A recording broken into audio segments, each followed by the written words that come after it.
You are listening to a True North Eager Beaver Media Podcast.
The True North Eager Beaver podcasts are proudly brought to you by our founding sponsors, the Miss V Mysteries from Corvid Moon Publishing, your source for science fiction, fantasy, and cozy mysteries featuring a broad diversity of characters.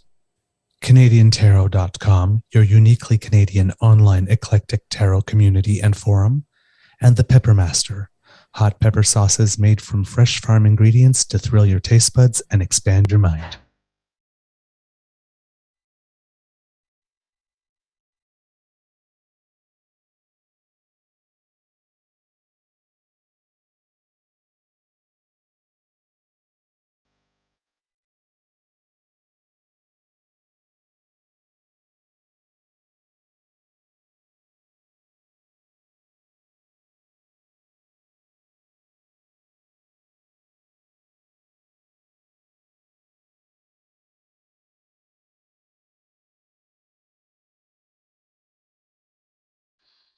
Well, hello, kids and cubs, and welcome to Season 3 and episode number 151 of the Daily Beaver Morning Show here on the Crier Media Network. Today, recording day, is Wednesday, June 28th. And that's a correction on myself because yesterday I said today is Wednesday, record June 27th. Obviously, it's Tuesday. And it was even written in the little blurb that we put in, but clearly I think I needed caffeine too. Apparently. So it would seem. And after yesterday's rain, it will be a cloudy day here at the Beaver Lodge with perhaps some sun by the end. It is also, for our Muslim kids and cubs, El Al-Adha, one of Islam's main two festivals, which marks the climax of the annual pilgrimage to the Hajj, which started a few days ago. I had actually made a note and forgot to mention it with all the going back and forth. But it's basically translates to the festival of the sacrifice, and it celebrates the willingness of Ibrahim, or Abraham, if you're making a translation into Judeo-Christian religion, to sacrifice his son on God's command, and then God provided a ram, sparing the boy's life in the story. So the day is marked with prayers and giving of food to those in need. So may your celebrations be joyous, and may peace be with you. Assalamu alaikum. I'm your host, the Eager Beaver, pronouns he, him, hey, Mr. Beaver A, and with me as always is my dear friend, Mr. Grizzly. Of course, a big thank you goes to our podcast's founding sponsors, the Peppermaster, the Miss V Mysteries from Corvid Moon Publishing, and CanadianTarot.com. We have a Wednesday morning nibble for you, and just, quick little, well, before we do anything, let's first ask Mr. Grizzly, how's your mental health today? Well, good morning, Mr. Beaver. Mental health-wise, yeah, jury's out on that one. A Okay. little tired. Well, I woke up You at look 4 well. a.m. Oh, thanks. I woke up at 4 a.m. And felt despair and emptiness, loneliness, and that, general I hate my life feeling that comes along with the plight that is depression. I'm not feeling that right now, just when I first woke up. So I'm a little slow, and I'm still on the uncaffeinated coffee because I'm not going to throw it out. I mean, I did brew it, right? So I should drink it. Right. I can't look. There are starving children in the streets of Ottawa that can't afford decaffeinated coffee. So Right. I mean, I know I'm putting a I, little bit of humor in there, but I mean, there's a sense of realism in it. Don't throw it out if you don't have to, is what I'm getting at. You know, if it's still usable, use it. It's not. It doesn't go bad. hey, worst comes to worst, you serve it to guests. Yes. Yes. Yeah. Well, it's because I brewed a big pot of it and I filled my carafe. But the Yes. carafe, you know, so I'll empty the carafe and then it'll stay in storage until people come over and somebody asks for decaf, and then I'll brew them up a pot. There you go. Good morning, Kit Ellen. Good morning, Kit Elaine, Kit Jillian, Kit Linda M, Mike H, PNC Bio.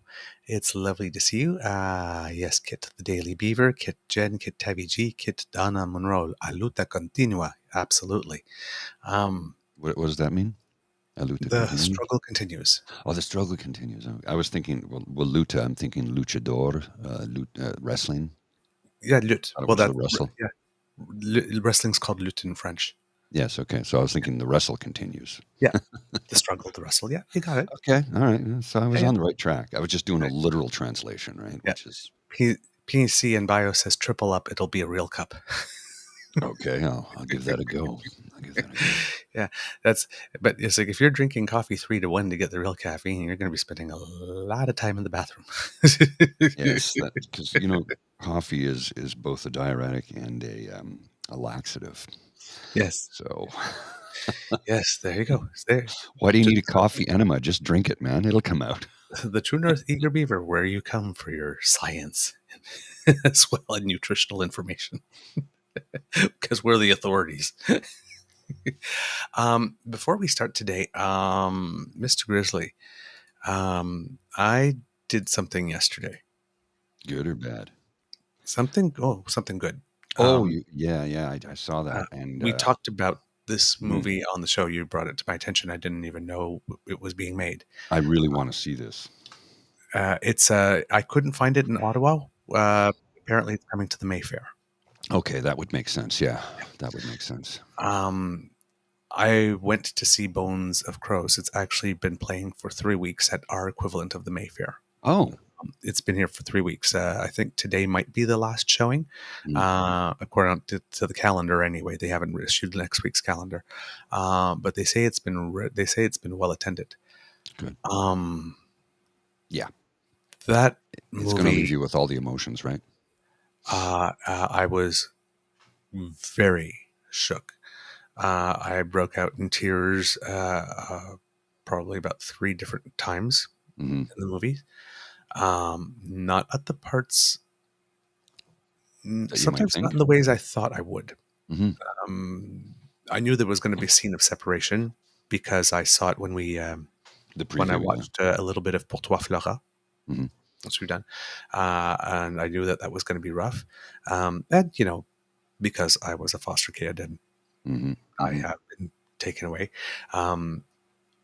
It was really weird. It wasn't the kids being upset that provoked the crying. It was the mother. Oh, really?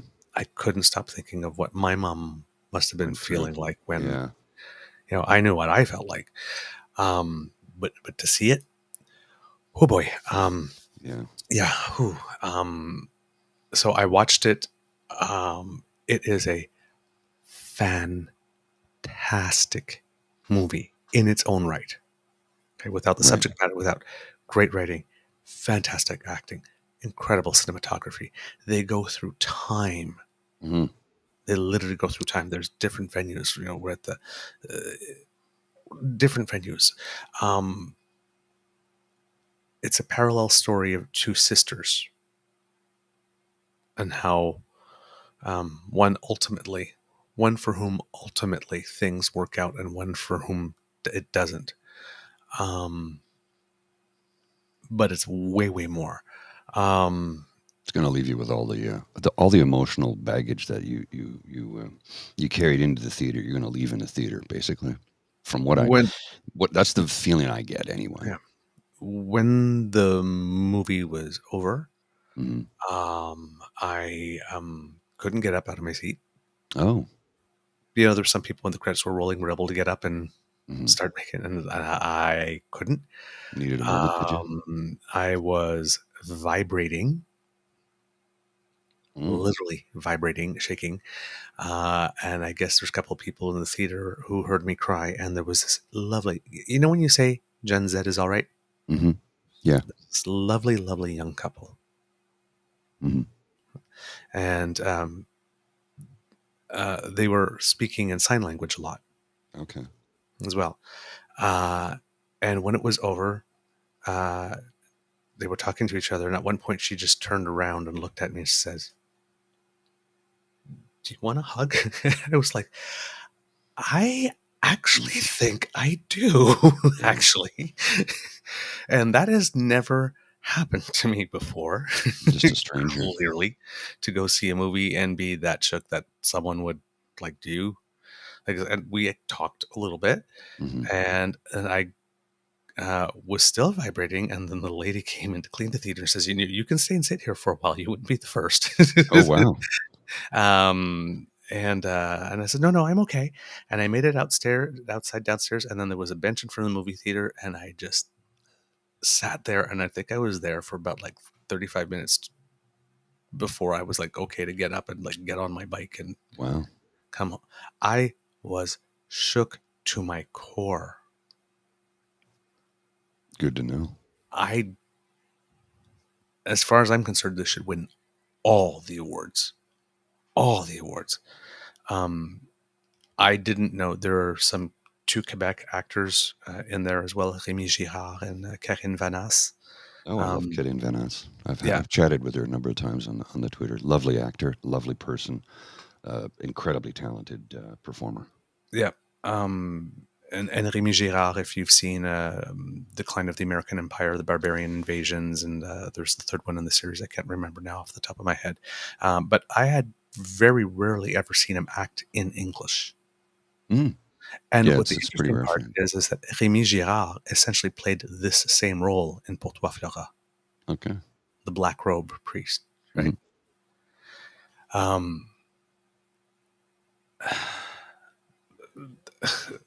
All the performances are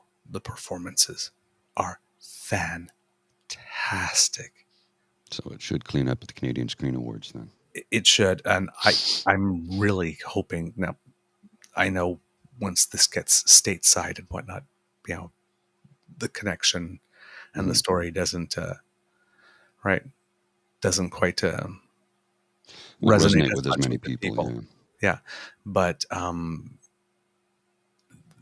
as this should be Oscar nominated. It should be. It deserves to be Oscar nominated and win. Mm. It's that good. So, Kits, it's not a nice light night out at the movies. But if you want to feel something, and if you want to see something really, really, really fantastic, it's hard, but it is art. It is art. See it, and it's a really good story. If this was totally fiction and hadn't happened in real life, it would be it's a fantastic story. But it's tragic because it took place, right? Right. This is the true story for a lot of families. Yep. And it's there are things you can relate. You do not have to be Indigenous to relate. Okay. So it's very, very, very well done. It's very well done.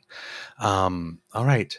So like I said, run, don't walk, run. It's worth it. All right. In the news a little bit, wildfires are still burning. We still have over 400, about 490 of them. It's just, that Lord must knows be how many under control. Yeah, it is a record. We have now burned the record number of hectares. Great. This is now the biggest fire season in Canadian history by far. By far. New record. We got the rest of the summer to go. And I think it's still early. Yeah. Oh, yeah. It's still early. So the wildfires have led to an evacuation order for the town of Leaf Rapids, Manitoba. The fire was fewer than 10 kilometers away from the town at that point. So pay some attention there. There was heavy rain in northwestern Quebec, which has helped in Quebec. They say that, at least they were saying yesterday, that all of the heavy rain has made a situation where all the fires are now contained, so none of them are burning out of control, which means hopefully they'll be able to start extinguishing them with, using water and various types of fire breaks and that type of stuff. But with that big mass of smoke, it was so smoky that the water bombers couldn't do anything for a while. They were grounded. It's too dangerous. Yeah. You can't see. Right now, there's another air quality advisory for part of the Great Lakes region, which has some of the worst air quality in the world at the moment. There's another special air quality statement in effect. Detroit, Chicago, and Toronto are holding spots 2, 3, and 4 on the global ranking for poorest air quality, as of the news this morning anyway. There's also warnings now, not only for the east, but the west, for areas of Manitoba, Saskatchewan, and northeastern British Columbia as well for folks, for smoke. Montreal, on the other hand, things are getting better. It's improved significantly here in Ottawa, too. So there's that. Also, in the news, I missed it yesterday, but David Johnston has filed his final report as special rapporteur with the Privy Council of Ontario. Are we at Players or Du Maurier air quality yet? Yeah, we are. That's really funny. We literally are. Yeah. I think I was reading something like I can't remember what the activity was, but they said it would have been the equivalent of smoking 6 cigarettes on a certain day. Great. I think if you had gone for like a half-hour jog or something, or an hour jog or something. But yeah, David Johnson had filed his final report with the special rapporteur, as special rapporteur with the Privy Council Office of Ontario. Privy Council Office. Oh my God, I'm having trouble today. I saw PCO and I just said Ontario. The Privy Council Office. It's a confidential add-on to the May 23rd report investigating allegations of foreign interference. So, of course, that prompts the whole conservative thing to say, yeah, just get more cover up and, hey, because, there's classified information in there. So, but anyway, we got the usual song and dance, but it seems to have died down pretty quickly. This as well, I believe, is a document that Johnson invited the NSIRA and NSICOP to look over, as well as opposition leaders who have received their clearance. I like that. Just that little subtle opposition leaders with security clearance will be allowed to see it. Mm-hmm. Which, Elizabeth May and Jagmeet Singh and Eve, they're going to go right for it, Well, actually, Blanchette may not. No, Blanchette is not. No, he won't. Yeah. He's on the record already. I don't know if he'll change his mind, but that's why I keep on saying BQ CPC coalition. Yeah. A match made in hell. So I was just thinking, because you know that the smoke from the fires is traveled all the way to Europe. Yes. That would be export A quality smoke. Because it's from Canada, export A. That's how you can tell they're Canadian. Because it's an export, eh? Okay, I beat that horse to death. Export A. How'd you like the export, eh? How's it going, eh? I love it. I love it. Boom. You got to get Hugo. Boom. Other news. Again, because we had so much news, we didn't get time to say it yesterday. But yes, the inflation numbers were expected out, and they came in with a huge drop. Because from March to April, it had gone up from 4.3 to 4.4, which then started causing some panic, and then led the Bank of Canada to raise interest rates another 0.25% to 4.75. The Bank of Canada has come out to say that they'll probably stop at 5%, so they're planning another one at some point. I think they were planning it for July, but the inflation rate, the CPI, dropped a full 1%. Mm-hmm. Down to 3.4. Now, that's mostly on the back of fuel prices, which are down 18% over the past 12 months, which kind of makes PPs like, you're paying so much for carbon with that damn tax, kind of look kind of weird. But food, unfortunately, and this is more proof, yet more proof, right, that it's not Justin Trudeau's policies, because corn inflation is going down and food inflation is still at 9%. Of course it is, because they're greedy bastards. Actually, turns out it seems not, according to the Competition Bureau of Canada. But we'll get to that. But we still have an ongoing war where climate change is not helping with agriculture. There are still, most supply things are okay, but well, they're getting, that sort of has unclogged the supply route and supply chain stuff. But there's only 5 companies that really control groceries in Canada for the most part. Yes. We're not going to name them because, Oh, we'll talk about them specifically. Francis Donald of Manulife, the chief economist for Manulife, says that inflation is moving in the right direction, but it's not because of any policy that's happened at home. It's because of the math of comparing this year's numbers to last year's numbers, when last year we were at the height of a major geopolitical conflict. So fuel price shocks resulting from the war in Ukraine have leveled out, but the Bank of Canada is looking at, like I said, another quarter point interest rate. But that window for that hike is closing because everybody still talking about a recession coming at some point later this year. But we have things like, for example, going on in Florida, there's a disease that's decimating orange crops and therefore raising the prices of oranges. And there's nothing the Bank of Canada or Trudeau can do about that. And just like earlier this year, because of avian flu, there's so many chickens that had to be culled that the price of eggs went crazy for a while. And then last year there was the price of lettuce at one point because of a drought, so or a pesticide infection, right? So I mean, there are other reasons for which food is being singled out, and that those prices are not going down, and it has nothing to do with any national government or an interest rate policy, or right. With the possible exception of when we're talking about national government, Putin, because Ukraine is kind of the world's breadbasket, and he's still screwing things up there. According to the American Farm Bureau Federation, which is an agricultural lobbying group in the United States, for a party of 10, a family can expect to pay under $68 for a cookout, or for a group of 10. But last year, that was $70, so it's only a 3% decrease. So it's the exact same thing in the States. While core inflation here has gone down from a high of 8.1% to 3.4%, food has only decreased 3%. There are other things specifically affecting food. Now, yesterday, the Canada Competition Bureau put out its report because they had been looking into price fixing and collusion. And they're recommending for the long run that the government should take steps to facilitate and attract foreign grocers to come to Canada. But they're saying that the greedflation claim wasn't really all that accurate.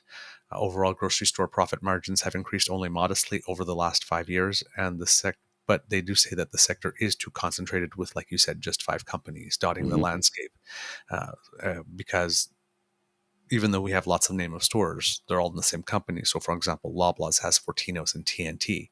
Sobeys also has Safeway and IGA. Metro also has Food Basics and Jean Coutu.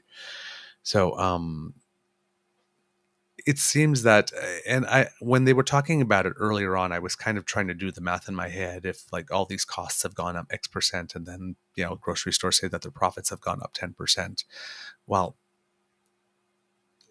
that's all that 10% was pretty much in flow through money that went for increased shipping and increased inventory and increased, not increased inventory, but maybe unused inventory space while things weren't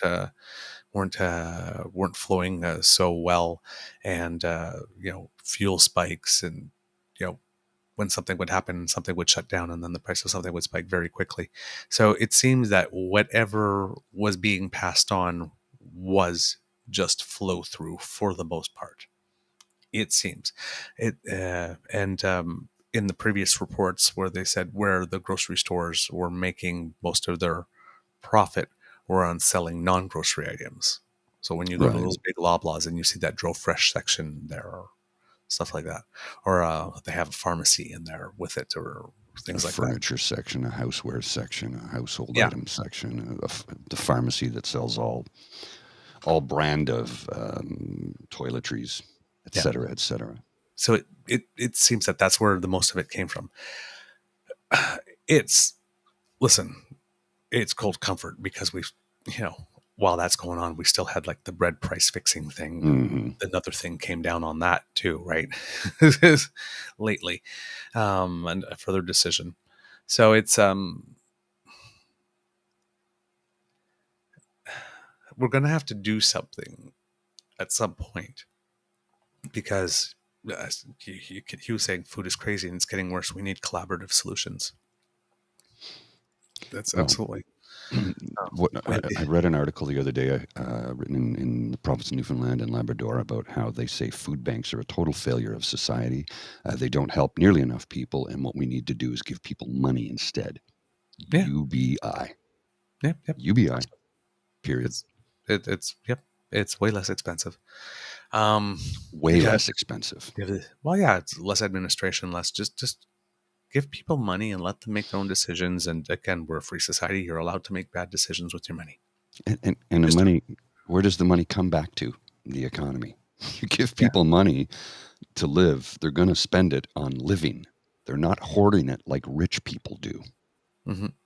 We have Kit the Daily Beaver here going, I'm living comfortably off my Beaver coin. Oh, I didn't know we were crypto bros now. Have we minted something? We're crypto It bros? seems so. Oh my God.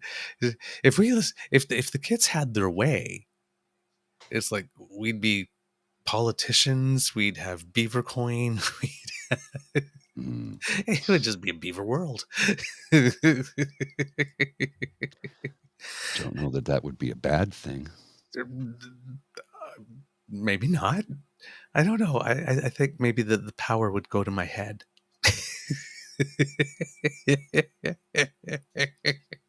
I hope not.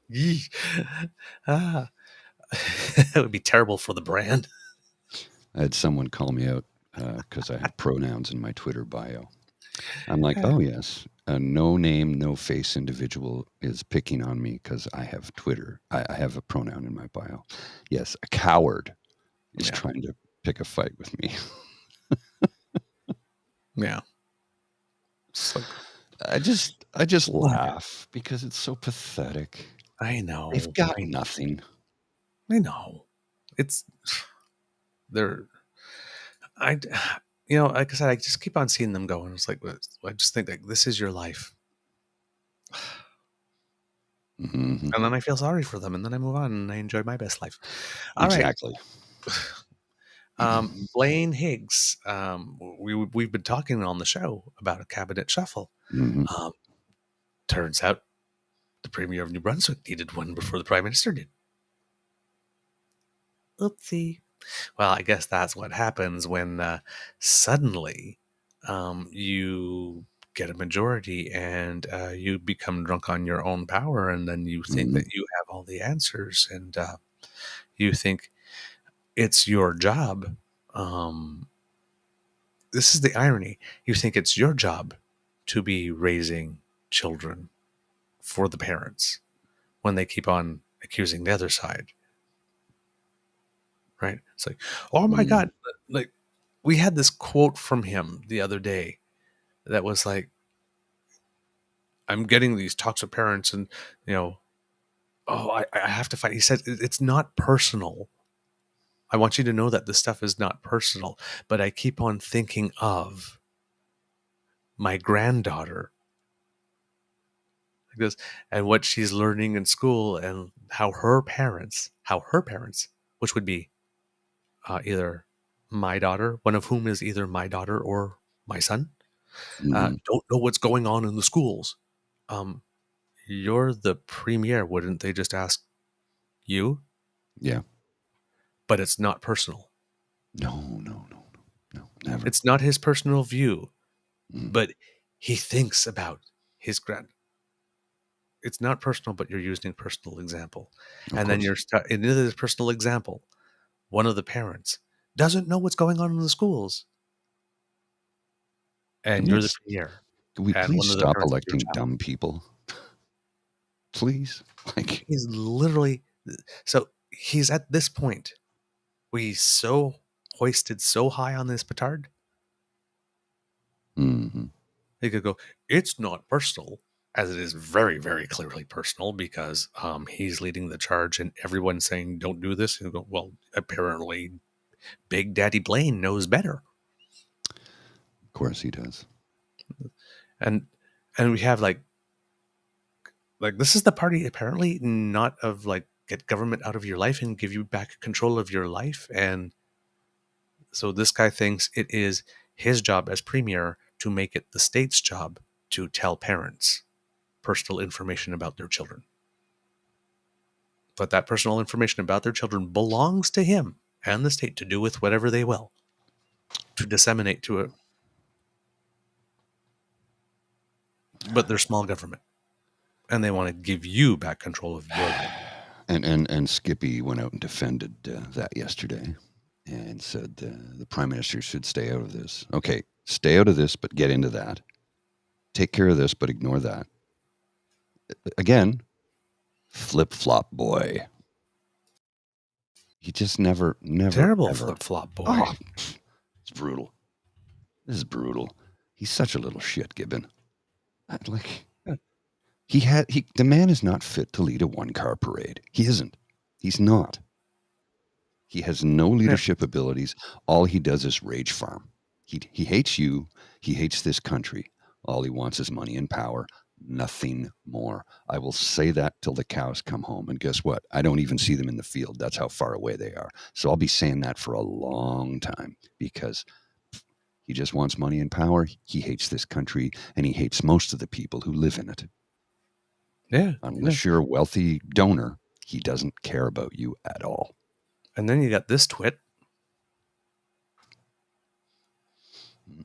Garnet Genuous, who now has a new pro-conversion therapy friend with Braden, who just arrived from Portage Lisgar. And he goes like, Seamus O'Regan Jr. said guys like Pierre Poliver, who is openly gay and part of the Liberal cabinet, guys like Pierre Poliver talk a good game about freedom, but not all kids are free to be themselves at home. Not all parents are accepting. Not all homes are safe. Schools can be. Schools should be. And then Garnet goes, the default presumption for liberals is that public institutions know more and care more about kids than do parents. No. That's not what's being said here. No, the default presumption is that schools should be a safe place for children. Period. Very clearly. A policy of excluding parents from important conversations about their kids is going to make kids less safe, not more. It's not a policy about excluding parents from a conversation. It's about deciding who gets to determine when the conversation should be had. You, the state, or the child when they're ready to tell their parents. It's not your decision. It's not your information. This does not belong to you. Keep your filthy hands off it. And number two, aren't you the guy again, let me remind myself, who tried to keep conversion therapy, which literally is torture, conversion therapy of children, legal for yet longer? And you're going to come and tell me that you care about, get the fuck out of here, you. Oh, no. You can say all the Dripping, expletives. gaping, Raging. just Go. Take that BS and GTFOH. Get the fuck out of here. He's just a hateful individual. Perhaps sit this one out. You want to torture children. Don't come and tell me you care about children's safety. Sit this one out. That's what it boils down to. This is not your place. This is not your time. This is not your moment. Zip it. You know, it's what Seamus O'Regan tweeted. Not all kids are safe at home. That's the thing. There are millions of people in this world who will tell you the moment they came out to their family that they were eliminated from the family. They may have gotten their ass beat. They were no longer a member of the family. They were probably thrown out into the street. And there are stories of this that I've read and heard and watched confessionals about people talking about their coming out experience and how traumatic it was for them because they were suddenly ostracized from their own family. The people that are supposed to love and protect you and accept you for who you are no longer accept you for who you are because you finally revealed who you really are. So, yeah, Seamus O'Regan's got this one right. Garnet Genuous can get on his broom and fly the fuck out of here. I can't stand that little hateful little bastard.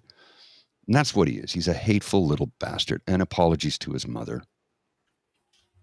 He's a hateful little prick. How's that? Is that more suitable? I think he's a hateful asshole. He's a hateful asshole is what he is. Trying to find the right expletive here that won't trouble somebody attached to him. He's a hateful asshole. Period. Period. And he doesn't care about children. He wants to torture them. Wouldn't that make him a groomer? I'm just asking questions. I'm sure it applies this way, but Well, I mean, if you're talking about sending them to that boys camp or that boys camp in New Brunswick where they teach you how to be a real man. Yeah. You come back after 5 days when you've dipped in the palm olive of masculinity. You've soaked in it for 5 days. Madge, you're soaking in it. On another topic, I don't know if you knew about this, but the Ford government lost their appeal to keep the minister's mandate letter secret. Lost? They lost the appeal. They spent 30 million taxpayer dollars to keep their mandate letters about how they want to govern us, the people of Ontario, a secret. From us. From us. $30 million to keep this? a secret from us about how they intend to govern. So we were basically paying to have a secret kept from us. And then we had to pay again to get the secret told, and then had to pay for the other side to try to still keep it a secret while we were paying to try to get the secret told to us. Now, that court case, again, all the fees from that court case should be coming from party funds. I mean, but conservatives are fiscally responsible, remember? And they're brilliant at taking partisan expenses and finding a way to funnel it to the public. That was a partisan expense. Like this, the only reason you want to keep that quiet is not for our benefit, the public. It's for your benefit as a party. That should have been a party case. Mm. Why am I paying that's for one it? of these things I wish if we had more definite lines on that. Why am I there would be paying way for it? fewer of these cases if parties had to fundraise to finance these things. I think they'd stop pulling that crap, right? It's basically PR through legislation, through litigation. Sorry. It's like, I'm going to go to court and I'm going to fight this carbon tax all the way to the Supreme Court. First-year constitutional student could tell you that the government's in the right to do that. But no, I'm going to go through all 3 levels and I'm going to fundraise like hell off it. But I'm going to go through all those 3 levels. And after we do that for 7 to 10 years, we'll go, oh, well, and then we'll just move on to the next thing. Oh, yeah, triple E elected Senate. Oh, after 10 years, that didn't work. Okay, activist judges. Okay, well, that didn't work now. I guess, but it's always the same damn scenario. Because they always tell you that the Constitution does the opposite of what it does and that they'll make it so. Right? The EE said it. That was 10 years of Harper telling us that one man alone, him, would be allowed to override the Constitution That's a dictator. and impose an EEE Senate. And everybody said he couldn't. And then he took it all the way to Supreme Court, and the Supreme Court slapped that down. But he raised money for 10 years. And then all of a sudden, nobody ever spoke of an EEE Senate ever again. Because they couldn't take it any further up. Yes, now you got people talking about the 90-year mortgage. So these people are not serious. I got to make a comment about the 90-year mortgage. Okay, the longest amortization rate in Canada is 30 years, unsecured with 20% down. That's the longest. The 90-year mortgage, yeah, that's a European thing. That's a Japanese thing. That's been going on for about 50 years, if not more, whereas you don't ever actually pay off your house. Your children take you leave your house to your children, they inherit the mortgage. This is very common in Europe. When I have friends throughout Europe, and I tell them how, my buddy just, finished paying off his house, and they looked at me like I had two heads. Like, what? Oh, yeah. How old is your friend? 45. Yeah, he worked hard and paid it off early. He and his wife doubled up their payments. And how can you pay off? I'm like, what do you mean? That's not that uncommon in Canada. A mortgage is only 25 years. You renew every 5 for a better rate, hopefully. That's the extent of it. 25-year mortgage? What are you talking about? It's just not a concept that is available to people in most of the rest of the world. So, I mean, it's not outrageous that it takes place, but there are no 90-year mortgages in Canada. No. Banks don't issue 90-year mortgages. And the article to whom he's referring, because there's an article in his little clip there. It doesn't say from what paper, but it says source. Oh, yeah, sorry. Source, Toronto Star, June 27th. So lenders now seeing 60, 70, even 90-year mortgages as Canadians struggle with rocketing interest rates, says the thing. Now, that's probably not a quote from the article. I didn't go and read the article, but that's probably not a quote. But it said what the source is. And then there's somebody, I'm going to have to take their word on it here, word for it, because I haven't seen the article either. It says, well, I read the article. It's not exactly as he's portraying it. Banks do not issue 90-year mortgages, but people may be locked into variable rate mortgages where the payment remains the same if interest goes up, but the amount to principal is reduced, thus having the effect of a 90-year mortgage. That's kind of different, don't you think? Yes. So basically, there's some people that might be making interest-only payments. Oh, and that's I've spoken to people as rates are. As rates are going up, which therefore extend. So, listen, it's not a great situation. No, but when times get tough, and any stretch of the imagination, but it's not people going in applying for 90-year mortgages either. It's when times get tough, lies, people will do what fear, they have and to distortion. do. They'll do what they have to do, and if they have to just pay the interest for the time being, and not touching the principal for a short period, hopefully 3 years at the most, until they're able to get back on their financial feet. Who knows? Whatever the situation was that put them there, catastrophic illness, you might have been out of work.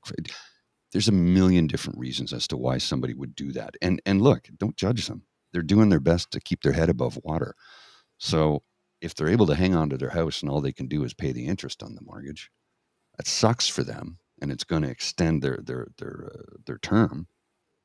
But they're doing what they got to do, and this asshole's making hay out of it.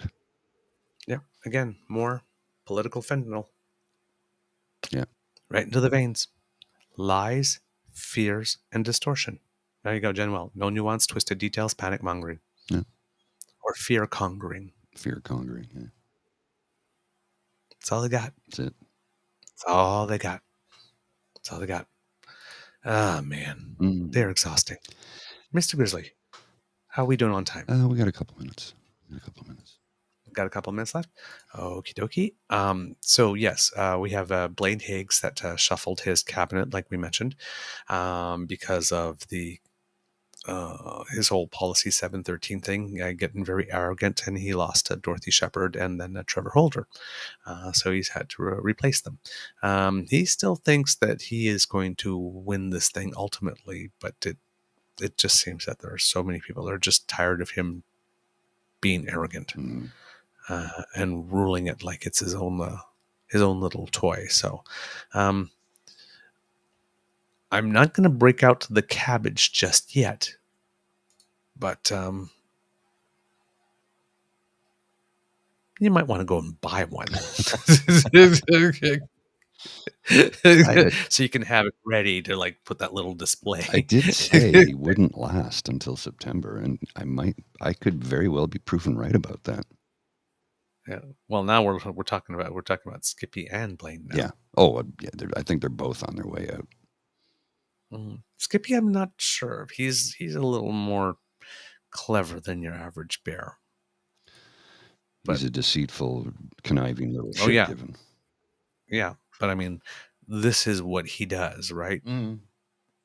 It was like wrestling with a pig in mud. The pig enjoys it and is better at it.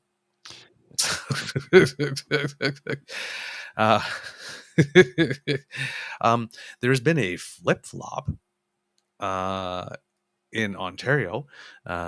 Doug Ford apparently went from unmitigated disaster and things will be like God help Torontonians if a lefty got in there to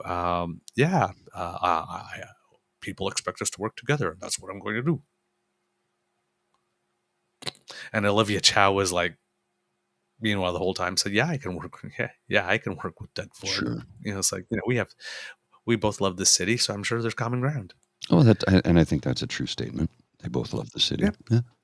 Exactly. So it's but what? Whereas she got to maintain the same tone. He's had to do a flip like that. Now, according to potentially Andrea Horvath, it seems that it may not be that much of a stretch that he might be okay to deal with, because she says that since she's become mayor of Hamilton, that dealing with Doug Ford has actually been quite positive, and Doug Ford in the legislature once said about Horvath that listening to her was like nails on a chalkboard, right? Yes. So they seem to have kissed and made up a little bit. Apparently. Since then. So we'll see what's going on. But he actually said, like, Ford actually said about Olivia Chow, she's actually quite a nice person. Ooh, think Dougie wants something? He's turning on the charm. I think so. Sorry, I was just fixing something. Yeah, well, you never know.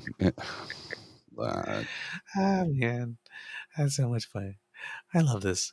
Politics, the art of the possible. One day, God help us, it's going to be an unmitigated disaster. She's really a nice person. I think we can work very well together.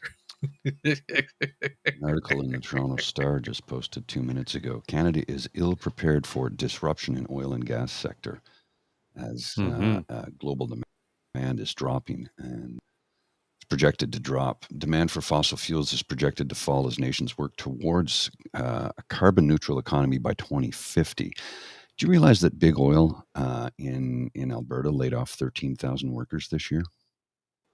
Well, I shouldn't say just Alberta, but big oil laid off 13,000 workers. Yep. Yeah. A petro-based economy is not one to last. It is on its way out. It's on its way out. Yeah. There's always going to be a need for some type of petrochemical industry, but absolutely being the core, the backbone of anything, no.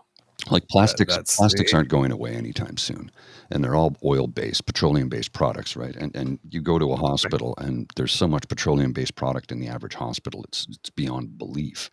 That's not changing anytime soon. But using fossil fuels or big oil to power our vehicles and our homes, and that is going away. It is disappearing. Absolutely. Couple extra tidbits. Here's one that will give people who like justice a good feeling. This is from the States, but the 23-year-old suspect who was accused of fatally shooting 5 people and injuring 19 others at a Colorado LGBTQ nightclub last year pleaded guilty to 5 counts of first-degree murder. Wow. He will serve 5 consecutive life sentences without the possibility of parole. Also pleaded to 46 counts of attempted murder with 48-year consecutive sentences, each totaling when you put them together, totaling 2,208 years. pleaded no contest to bias-motivated crimes. So he did shoot them because they were gay. 2,000 years. 2,208 years plus 5 consecutive life sentences. Oh, so yeah. So, it's like No possibility of parole. he'll be dead, but his sentence is technically still on the books, right? Right. Colorado abolished the death penalty in 2020. There are some people upset about that in this case. I can't do death penalty in any circumstance for me. No. Even though there might be some people who deserve it, and he pleaded guilty to something heinous, whatnot, and it seems that there's no doubt. So I can see a case. Mm-hmm. Oh yeah. This would be the type of case if it was. Absolutely no doubt. You confessed, and all of that, but it's still taking a life. Well, it's also way more expensive to try and execute him because of the unlimited appeals process, right? Yeah, right. Which we pay for. It could still result in death penalty because these were state charges and there are federal charges, and the death penalty can be applied in a federal case, and the FBI has confirmed that investigation is underway there. But yeah, that's here's let's see if these types of sentences are consistent for these types of things. So part of my take on the death penalty, along with it makes no sense as far as I'm concerned. It's also fiscally irresponsible, but also it lets the murderer off the hook. He gets out easy, right? Yes. Instead of putting him in prison where he'll rot for the next, the remainder of his days, he gets off easy. He doesn't have to suffer anymore. So, anyway, that's my take on it. It just, I think it's cruel and unusual punishment to put somebody to death with the state to do it. Number one. Number two, it's not cost effective, period. It's just not. It's too expensive. You could lock them up for 100 years and it's cheaper. Yeah. And I'm a big believer in as well. Like you said, when you get off earlier, I don't care when it comes, but at some point, that when it's you yourself in a mirror moment is going to happen. Oh yeah. Yeah. At some point. And you know what you did. Mm-hmm. Yeah, he'll have his. So some people that moment comes earlier than others, but yeah, it usually comes to everybody at some point, Yep, exactly. Let's see, what else do I have here? The Ontario Lottery and Gaming Commission is asking you if you live or have lived in the Scarborough area in the last year or so, and you have some old lottery tickets. Check them. Somebody check won them today. Something? Check it out. This is a $70 million Lotto Max prize. That was won about a year ago. Yes, it must be claimed today, absolutely, or it will expire and the money will go back in the pot. It would become the largest unclaimed lottery prize in Canadian history. There's somebody out there, and if you happen to have lost the ticket, but you remember buying it, and let's say that you play these numbers regularly, you know that these are your numbers. There are certain things on the ticket that only the Ontario Lottery and Gaming Commission can know. So, for example, if you know where you bought it, what store, around what time, what, right, that type of stuff. So, if you don't have that, you can still claim your prize if you happen to have lost it. But check. Well, check. It could also be a case of the purchaser has perished, and they were cleaning out their stuff and just and tossed it because also, right, so somebody threw away $70 million. I shouldn't laugh at that, but it's funny to me. We got to wrap up. I got to get going. I like when you go, it's funny to you.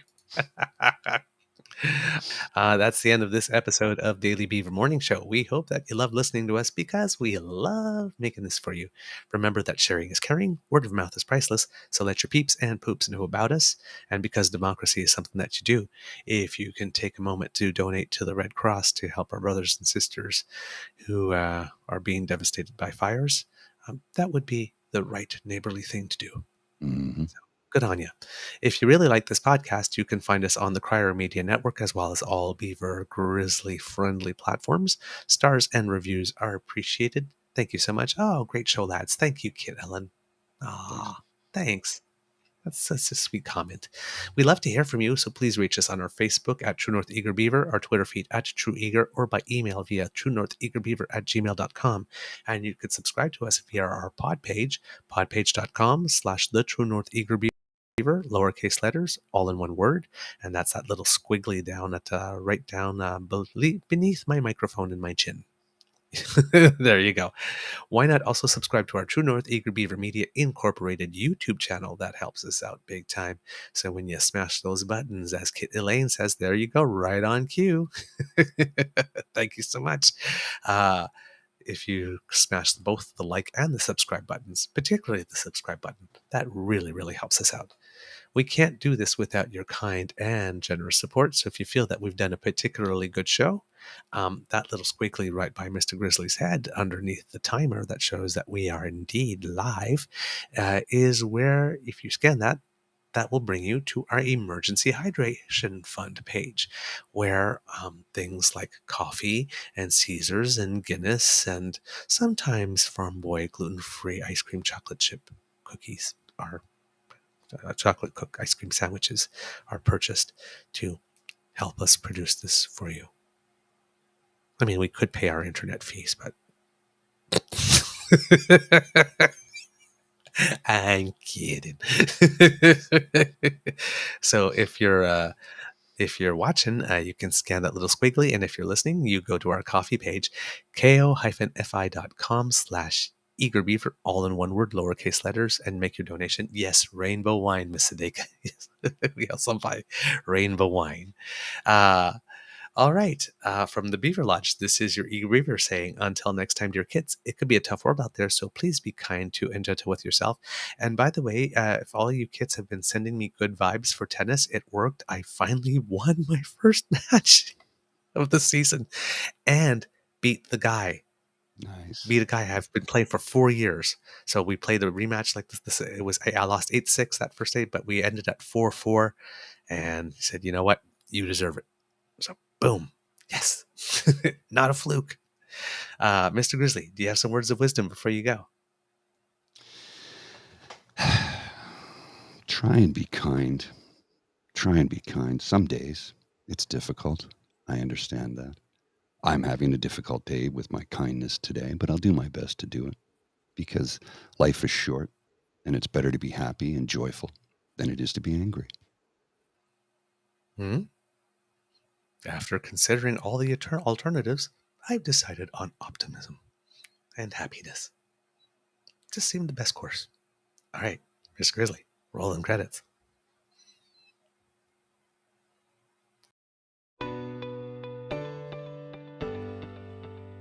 You are listening to a True North Eager Beaver Media Podcast.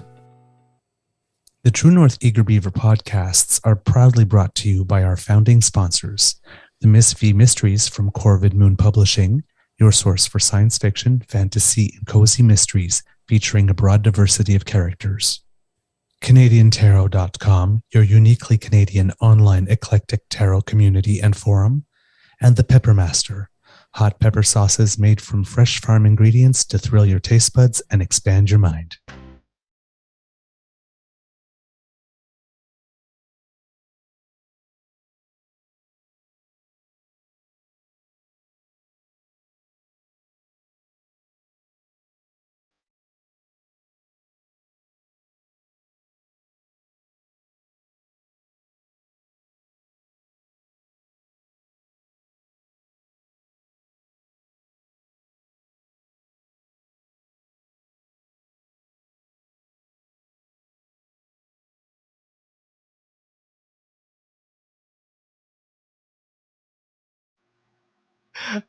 I burst out laughing during the credits because I saw the comment from Mystic Owl.